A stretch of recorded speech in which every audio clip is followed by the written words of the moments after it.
오늘 여러분과 함께 나누고자 하는 말씀은 그리스도인과 애국운동, 이런 제목으로 말씀을 나누고자 합니다. 우선 한정총 제40회 정기총회를 진심으로 축하합니다. 한정총은 한국교회 17개 교단 23만 명의 한국 장로님들을 대표하는 연합기관으로 알고 있습니다. 그만큼 한정총은 한국교회와 국가에 큰 책임감이 있다는 생각을 합니다. 그래서 오늘 시편 말씀을 읽었고 그리고 그리스도인과 애국운동이라는 말씀으로 여러분과 함께 나누고자 합니다. 한신대 신학연구소에서 20세 이상의 성인 남녀 1000명을 대상으로 이런 조사를 한 적이 있습니다. 우리나라 근현대사의 정치, 사회, 교육, 문화에 가장 큰 영향을 미친 종교가 어떤 종교라고 생각하는가? 이 질문에 응답자의 40.2%가 개신교회가 가장 큰 영향을 끼쳤다고 대답을 했고, 불교라고 대답한 사람이 27.5%였고 천주교라고 대답한 사람이 20.4%였습니다. 이것을 보면 많은 국민들이 우리나라 근현대사 발전에 있어서 기독교의 공헌을 알고 있고 인정하고 있다는 이야기입니다. 또한 이 조사는 역사적으로 기독교 신앙이란 개인이 예수 믿고 천당 가는 개인주의적 신앙에 머무는 것이 아니라 공동체적으로 확대되고 있다는 것을 우리에게 보여주고 있습니다. 다시 말하면 내가 예수를 믿으면 우리 가정이 변화되고 내가 속한 직장과 일터와 공동체가 변화되고 우리나라와 우리 민족사가 바뀔 수 있다는 그런 가능성을 우리에게 보여주는 것이라고 할 수 있습니다.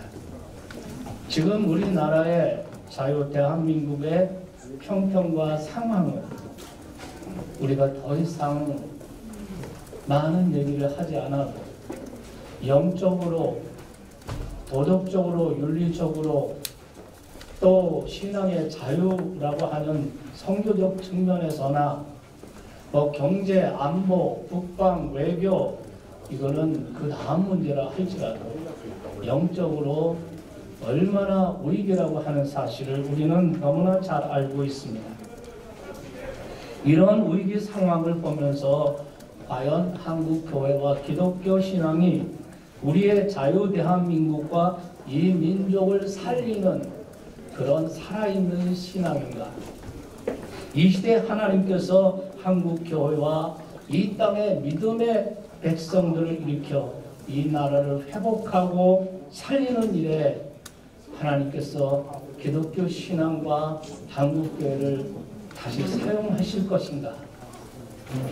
우리는 다시금 스스로를 되돌아보면서 물어야 할 것입니다. 그리스도인들의 애국운동, 우리 한국 근대사에서 가장 명확하게 드러난 것이 바로 3.1 만세운동이라고 생각합니다. 3.1운동 당시에 천도교는 200만 명, 불교는 300만 명, 그 큰 교세를 가지고 있었습니다. 유교도 역시 마찬가지입니다. 그러나 개신교회 교인 수는 약 22만 명이었습니다. 그 당시에 1600만 명의 인구인데 1.5%만이 기독교인이었습니다. 하지만 개신교회는 당시에 전국적으로 가장 체계적인 조직망을 가지고 있었고 그 조직망을 통해서 목회자들과 장로님 평신도들이 능동적으로 참여를 하여서 전국적으로 신속하게 이 만세운동이 확산된 것을 볼 수가 있습니다. 3.1운동은 거민족적인 운동이었지만 그 주도 세력은 한국 교회였고 기독교였다는 사실을 우리가 너무나도 잘 알고 있습니다. 그것은 민족 대표 33인 가운데 16분이 기독교인이라는 것을 통해서도 잘 나타나 있습니다. 그 16분의 민족 대표 가운데 평양 대부흥운동의 핵심이었던 길선주 목사님이 포함되어 있고, 오산학교 교장이셨던 남강 이승훈 장로님이 포함되어 있습니다. 서울 탑불공원에서 독립선언문을 실제로 낭독했던 사람도 해주교회 정재용 전도사였습니다. 여기 다 장로님들이시니까 남강 이승훈 장로님에 대한 에피소드 몇 가지를 소개하겠습니다. 이승훈 장로님은 서울과 평양을 오가면서 지역별로 목사님들을 모아놓고 거사에 참여하도록 권유하는 이런 역할을 하셨다고 합니다. 목사님들을 모아놓고 거사에 참여하도록 권유하는 가운데 일부 목사님들이 일제의 정교 분리 원칙의 수련회를 받고 종교인이라는 이유로 참여를 머뭇거리자 남강 이승훈 장로님이 목사님들 앞에서 책상을 내리치면서 호통을 쳤다고 합니다. 나라 없는 놈이 무슨 염치로 천당을 가? 이 백성이 지옥에 지옥 같은 곳에 있는데 당신들만 천당 가서 이 백성들 내려보겠소? 하면서 이 장로님이 호통을 쳤다고 합니다. 육당 최남선 선생님이 독립기념 선언문을 완성하고 이제 마지막으로 민족대표 33명의 이름을 쓰는데 누구의 이름을 제일 앞에 먼저 써야 할까? 기독교를 대표하는 이승훈 선생을 먼저 써야 하나, 천도교를 대표하는 손병희 선생을 먼저 써야 하나, 서로 옥신각신하는 모습을 이승훈 장로님이 보시고 그 모습을 보시고 호통을 치시면서 순서는 무슨 순서? 그것은 죽는 순서야 라고 말씀을 하셨다고 합니다. 오늘날 자신의 이름을 맨 앞에 쓰기 위해 얼마나 많은 갈등과 다툼이 있습니까? 장로님들, 그 순서는 바로 죽는 순서요, 희생하는 순서인 줄로 믿습니다. 1919년 11월 28일에 3.1운동이 일어난 그해 11월 28일에 평남도지사에게 보고된 평양경찰서에서 보고한 그 보고서 내용 가운데 보면은 평양신학교 학생들에게 학교에서 보낸 통지문이라는 게 있습니다. 그 통지문 속에 한국 내 예수교의 기도 제목 이런 내용이 있었습니다. 그 내용 가운데 이런 것이 있습니다. 월요일에는 교회를 위해서 기도하라. 화요일에는 대한민국 임시정부를 위해서 기도하라. 수요일에는 부흥사업을 위해서 기도하라. 목요일에는 독립운동으로 순교한 유족들을 위해서 기도하고 옥고를 치르고 있는 자들과 그 가족을 위해서 기도하라. 금요일에는 자유독립의 조속한 완성을 위해서 기도하라. 토요일에는 국제연맹이 하나님의 뜻대로 조직되고 하나님의 뜻대로 이루어지도록 기도하라. 이런 기도 내용이 있었다고 합니다. 그러니까 이 모든 자료들을 보면은 우리가 예수를 믿고 교회를 다니고 기독교 신앙 가지고 있다는 그 자체가 개인적인 신앙에 끝난 것이 아니고 그 신앙은 그가 속해 있는 나라와 민족 공동체를 위해서 나아가서 국제 평화를 위한 이러한 신앙이었다고 하는 것을 우리에게 잘 보여주고 있습니다. 우리의 믿음의 선조들의 그 신앙심은 단순히 내가 예수 믿고 복받고 천당 가는 것이 아니라 이 나라와 이 민족의 축복이 되고 구원이 되고 은혜가 되는 이러한 신앙이었다고 하는 것을 잘 보여주고 있습니다.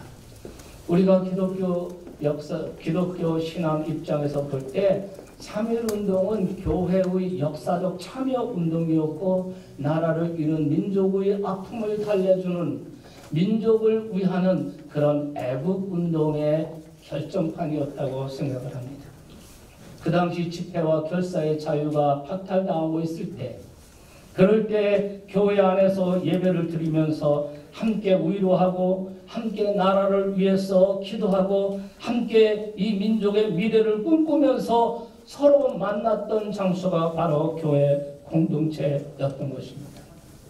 이러한 교회의 적극적이고 주도적인 만세운동의 참여로 인해서 얼마 되지 않은 사실 외래 종교가 민족의 깊이 민족의 가슴에 뿌리를 박히고 외래 종교에 머물지 않고 민족 종교로 서게 되었고, 그리고 오늘날은 대한민국 제1의 종교가 된 줄로 믿습니다.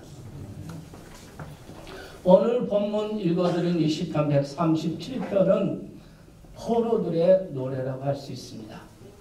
유대, 이스라엘 우상을 섬기고 하나님을 거역하고 그들의 죄악으로 말미암아 유대 나라가 최종적으로 멸망하게 됐습니다. 주전 586년이었습니다. 그들 가운데 약 5만 명 정도가 포로로 끌려가서 바벨론 땅에서 70년 동안 포로 생활을 했습니다. 그들이 예루살렘에 있을 때는 성전의 중요성 모르고 예배의 중요성 모르고 하나님이 얼마나 그들을 축복하신지 알지 못했습니다. 그러나 나라가 망하고 포로로 끌려간 그 바벨론 그발 강가에서 사랑하는 조국 그리고 신앙의 고향 시온 예루살렘을 바라보면서 슬픈 노래를 부릅니다. 오늘 1절 말씀에 보면은 우리가 바벨론의 여러 강변 거기에 앉아서 시온을 기억하며 울었도다. 5절 말씀에 보면은 예루살렘아 내가 너를 잊을진데 내 오른손이 그의 재주를 잊을지로다. 내가 예루살렘을 기억하지 아니하거나 내가 가장 즐거워하는 것보다 더 즐거워하지 아니할진대 내 혀가 내 입천장에 붙을지로다. 잃어버린 조국, 망해버린 그 조국을 생각하면서 그 구절구절이 애국심이 절절히 배어있는 모습을 볼 수가 있습니다.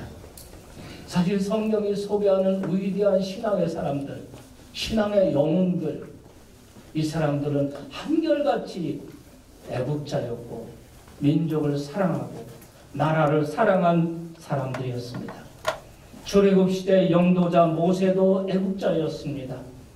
유다가 망해가는 그 시대에 하나님의 말씀을 선포하던 예레미야도 매일매일 순간순간 나라와 민족의 미래를 바라볼 때 눈물을 흘리면서 호소를 했습니다. 그래서 그의 별명이 눈물의 선지자였죠.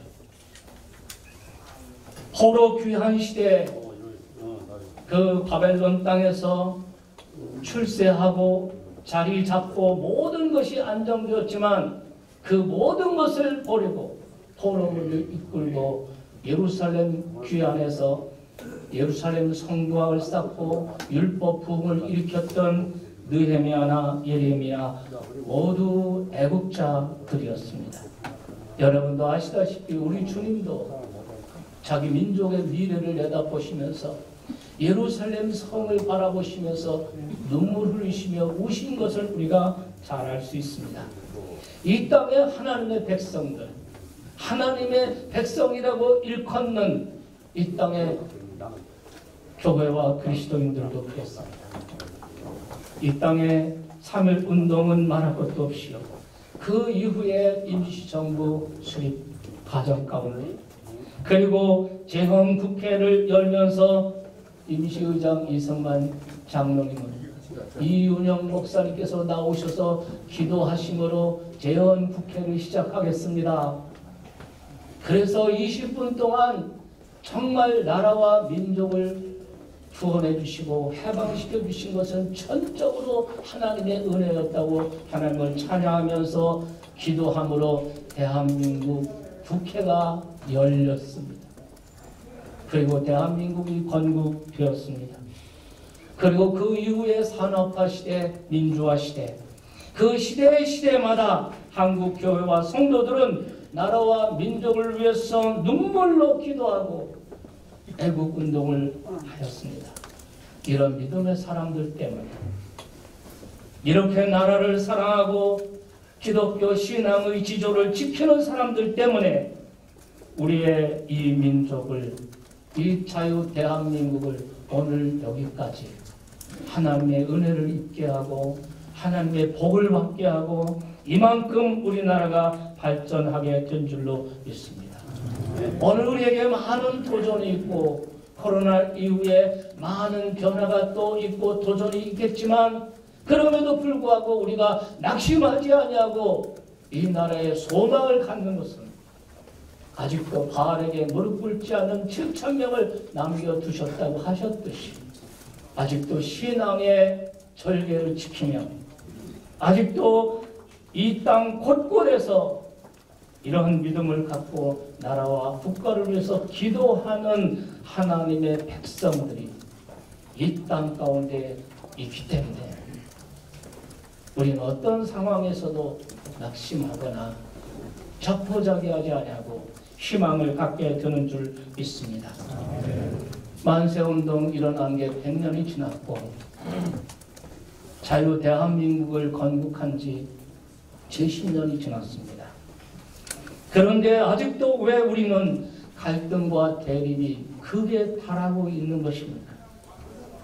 우리의 겉은 화려해 보이는데 왜 아직도 우리 내부는 갈비갈비 찢어져 있는 것입니까? 왜 가진 자와 없는 자들은 서로 만날 수가 없는 것일까요? 왜 우리는 서로의 삶을 변화시킬 수 없는 것일까요? 이것이 오늘 우리 대한민국의 아픔과 고통입니다. 이러할 때 하나님의 사람들, 믿음의 사람들, 우리가 해야 할 일은 무엇일까요? 이러한 시대에 우리 목회자들과 우리 장로님들이 해야 할 일은 무엇일까요? 저는 다시 독립운동을 하고 나라를 다시 찾고 나라를 다시 건국하는 이런 심령으로 내 탓이라고 먼저 회개하면서 하나님 앞에 나가서 우리 하나하나가 바로 서야 되지 않을까, 이렇게 생각을 합니다. 도산 안창호 선생이 일본에게 나라를 빼앗긴 국치를 이렇게 말을 합니다. 우리나라를 망하게 한 것은 일본이 아니요 이완용도 아니요 그것은 바로 나 자신이요. 내가 일본으로 하여금 내 조국의 주권을 빼앗게 했으며 이완용으로 하여금 조국을 팔아 버리도록 내버려 두었소. 그러므로 만국의 책임자는 바로 나 자신이요. 그는 상해에 가서도 동포들에게 외쳤습니다. 왜 자손은 조상을 원망하고 후지는 선배를 원망하고 민족 불행의 책임을 자기 이외로 돌리려 하시오. 우리나라가 아직 이 독립이 못 되는 것이 나 때문이로구나 하며 가슴을 두드리며 아프게 뉘칠 생각은 왜 하지 못하는 것이오. 어찌하여 저놈이 죽이려며 이놈이 죽이려며라고만 하시오. 내가 죽일 놈이라고 왜 깨닫지를 못하시오. 이렇게 얘기를 했다는 것입니다. 이런 대각성, 이런 회개가 한국교회 지도층에 일어나야 하지 않을까요? 하나님께서는 역대하 7장 14절에서 이렇게 말씀하십니다. 내 이름으로 일컫는 내 백성이 그 악한 길에서 떠나 스스로 낮추고 기도하며 내 얼굴을 찾고 찾으면 내가 하늘에서 듣고 그들의 죄를 사하고 그 땅을 고칠지라. 하나님 모르고 예수 믿지 않는 대통령, 정부, 권력의 실세, 정치인들이 문제가 아니라 내 이름으로 일컫는 내 백성들이 악한 길에서 떠나야 한다. 겸비하게 하나님 앞에 엎드려 하나님을 구해야 한다는 거죠.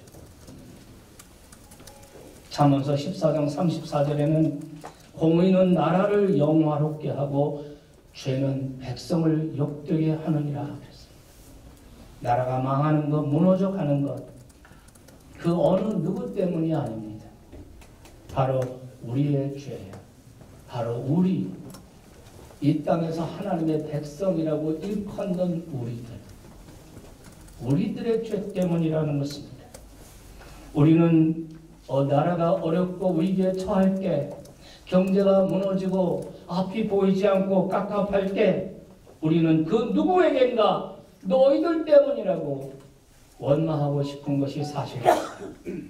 책임을 전가하고 싶은 것 사실입니다. 그러나 더 정직하게 말하면 나의 죄, 나의 회개하지 않는 죄악 때문이라는 것을 우리 스스로가 알고 있습니다.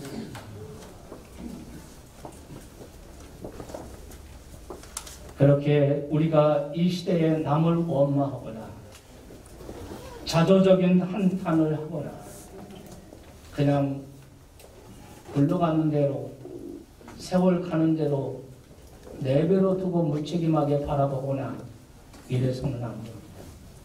우리는 용기를 내야 합니다. 용기를 내서 용기 있게 내 탓이라고 회개하면서 하나님 앞에 우리가 먼저 바로 서고 우리나라와 우리 민족의 고통의 문제를 끌어안고 때를 따라 도우시는 하나님의 은혜 보좌 앞에 담대히 나가서 기도의 눈물을 뿌려야 합니다. 그렇게 하면 하나님께서 이 땅에 하나님의 백성들을 통해서 이 땅에 하나님의 백성으로 일컬음 받는 믿음의 사람들을 통해서 하나님은 다시 이 민족의 이 자유 대한민국의 봄의 역사, 꽃피는 역사, 그러한 생명의 역사를 하나님께서 만들어 주실 것을 믿습니다. 세계적인 경제 위기도 대한민국을 삼키지 못하게 하실 겁니다. 코로나가 코리아를 이기지 못하게 하실 것입니다. 코로나 이후, 포스트 코로나 이후에 하나님은 대한민국을 세계의 주도국으로 세워주실 것입니다. 문제는 무엇입니까? 대통령이 문제가 아닙니다. 정치인들이 문제가 아니고 정부가 문제가 아닙니다.